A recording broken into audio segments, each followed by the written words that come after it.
Bu da ne böyle? Bu da ne böyle kardeşim?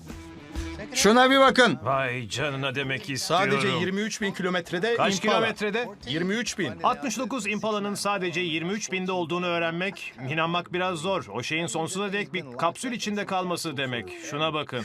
Vay canına.